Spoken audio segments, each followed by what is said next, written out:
हरे कृष्णा। राधे राधे दोस्तों, आप सभी को कार्तिक मास के आरंभ की ढेर सारी शुभकामनाएं। आज से आप हमारे चैनल पर हर दिन नियम से कार्तिक मास महात्म्य की कथाएं सुनेंगे।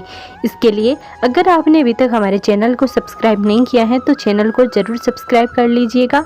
चलिए शुरू करते हैं कार्तिक मास महात्म्य का पहला अध्याय।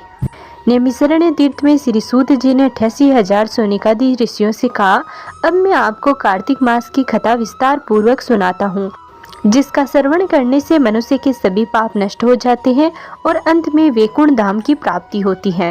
सूत जी ने कहा, श्री कृष्ण जी से अनुमति लेकर देवर्षि नारद के चले जाने के पश्चात सत्यभामा प्रसन्न होकर भगवान श्री कृष्ण से बोली, हे प्रभु, मैं धन्य हुई, मेरा जन्म सफल हुआ।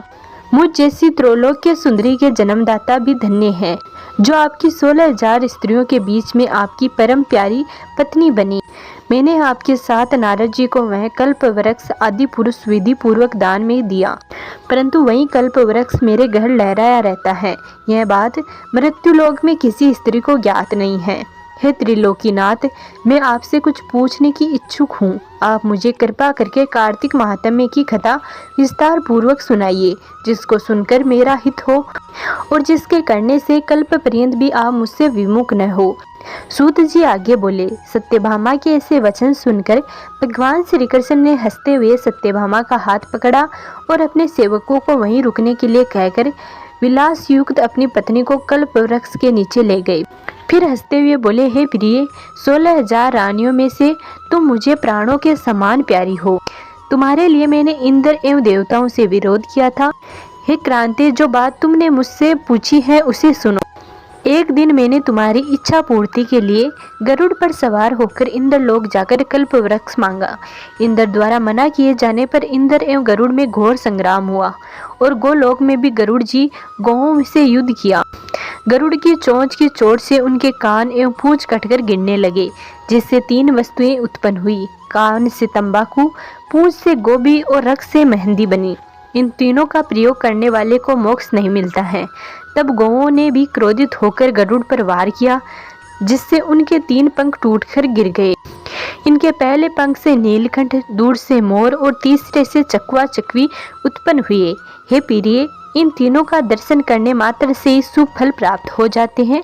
यह सुनकर सत्यभामा ने कहा, हे प्रभु, कृपा मुझसे मेरे पूर्व जन्मों के विषय में बताइए कि मैंने पूर्व जन्म में कौन कौन से दान व्रत जप नहीं किए हैं, मेरा स्वभाव कैसा था, मेरे जन्मदाता कौन थे और मुझे मृत्यु लोक में जन्म क्यों लेना पड़ा। मैंने ऐसा कौन सा पुण्य कर्म किया था जिससे मैं आपकी अर्धांगिनी हुई।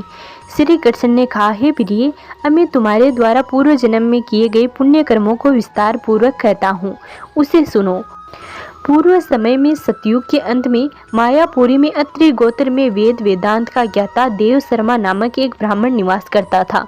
वह प्रतिदिन अतिथियों की सेवा, हवन और सूर्य भगवान का पूजन किया करता था। वह सूर्य के समान तेजस्वी था। वृद्धावस्था में उसे गुणवती नामक एक कन्या की प्राप्ति हुई। उस पुत्रहीन ब्राह्मण ने अपनी कन्या का विवाह अपने ही चंद्र नामक शिष्य के साथ कर दिया। वह चंद्र को अपने पुत्र के समान मानता था और चंद्र भी उसे अपने पिता की भांति सम्मान देता था। एक दिन वे दोनों कुश व समिधा लेने के लिए जंगल में गए। जब वे हिमालय की तलहटी में भ्रमण कर रहे थे, तब उन्हें एक राक्षस आता हुआ दिखाई दिया। उस राक्षस को देखकर भय के कारण उनके अंग शिथिल हो गए और वे वहां से भागने में भी असमर्थ हो गए। तब उस काल के समान राक्षस ने उन दोनों को मार डाला। क्योंकि वे धर्मात्मा थे, इसलिए मेरे प्रादर्श उन्हें मेरे वैकुंठ धाम में मेरे पास ले आए। उन दोनों द्वारा आजीवन सूर्य भगवान की पूजा किए जाने के कारण मैं दोनों पर अति प्रसन्न हुआ। गणेश जी, शिव जी, सूर्य व देवी, इन सब की पूजा करने वाले मनुष्य को स्वर्ग की प्राप्ति होती है। मैं एक होता हुआ भी काल कर्मों के भेद से 5 प्रकार का होता हूँ। जैसे एक देवदंत, पिता, भ्राता आदि नामों से पुकारा जाता है। जब वे दोनों विमान पर आरूढ़ होकर सूर्य के समान तेजस्वी रूपवान चंदन की माला धारण किए हुए मेरे भवन में आए, तो वे दिव्य भोगों को भोगने लगे। तो ये था कार्तिक मास महात्म्य का पहला अध्याय। अब सुनिए कार्तिक मास महात्म्य का दूसरा अध्याय। भगवान श्री कृष्ण आगे बोले, हे प्रिय, जब गुणवती को राक्षस द्वारा अपने पति एवं पिता के मारे जाने का समाचार मिला तो वह विलाप करने लगी। हाँ नाथ, हाँ पिता, मुझको त्याग कर तुम कहाँ चले गए? मैं अकेली स्त्री तुम्हारे बिना अब क्या करूं? अब मेरे भोजन वस्त्र आदि की व्यवस्था कौन करेगा? घर में प्रेम पूर्वक मेरा पालन पोषण कौन करेगा? मैं कुछ भी नहीं कर सकती। मुझ विधवा की कौन रक्षा करेगा? मैं कहाँ जाऊँ? मेरे पास तो अब कोई ठिकाना भी नहीं रहा। इस प्रकार विलाप करते हुए गुणवती चक्कर खाकर धरती पर गिर पड़ी और बेहोश हो गई। बहुत देर बाद जब उसे होश आया तो वह पहले की ही भांति करुण विलाप करते हुए शोक सागर में डूब गई। कुछ समय के पश्चात जब वह संभली तो उसे ध्यान आया कि पिता और पति की मृत्यु के बाद मुझे उनकी क्रिया करनी चाहिए जिससे उनकी गति हो सके। इसलिए उसने अपने घर का सारा सामान बेच दिया और उससे प्राप्त धन से उसने अपने पिता एवं पति का श्राद्ध आदि कर्म किया।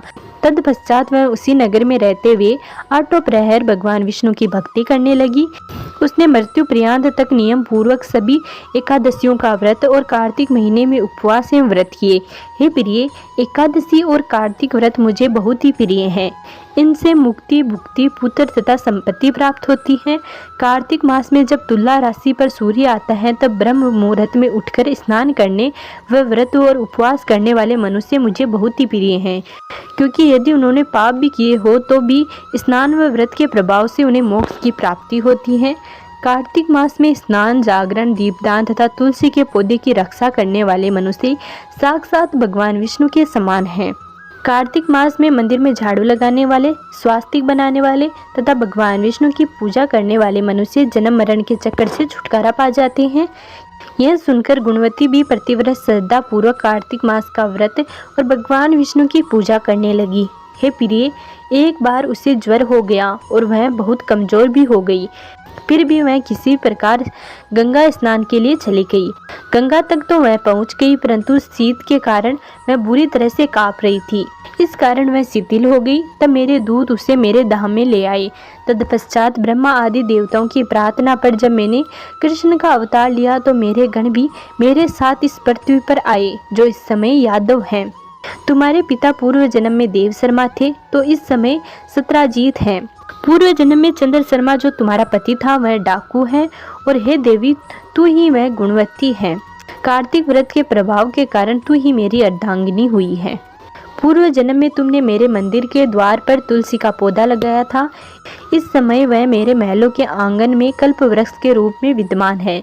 उस जन्म में जो तुमने दीपदान किया था उसी कारण तुम्हारी देहें इतनी सुंदर हैं और तुम्हारे घर में साक्षात लक्ष्मी का वास है। चूंकि तुमने पूर्व जन्म में अपने सभी व्रतों का फल पति स्वरूप विष्णु को अर्पित किया था, उसी के प्रभाव से इस जन्म में तुम मेरी पत्नी हुई हो। पूर्व जन्म में तुमने नियम पूर्वक जो कार्तिक मास का व्रत किया था उसी के कारण मेरा और तुम्हारा कभी वियोग नहीं होगा। इस कारण कार्तिक मास में व्रत आदि करने वाले मनुष्य मुझे तुम्हारे समान प्रिय हैं। दूसरे जप, तप, यज्ञ, दान आदि करने से प्राप्त फल कार्तिक मास में किए जाने वाले व्रत के फल से बहुत थोड़ा होता है, अर्थात कार्तिक मास के व्रतों का 16वां भाग भी नहीं होता है।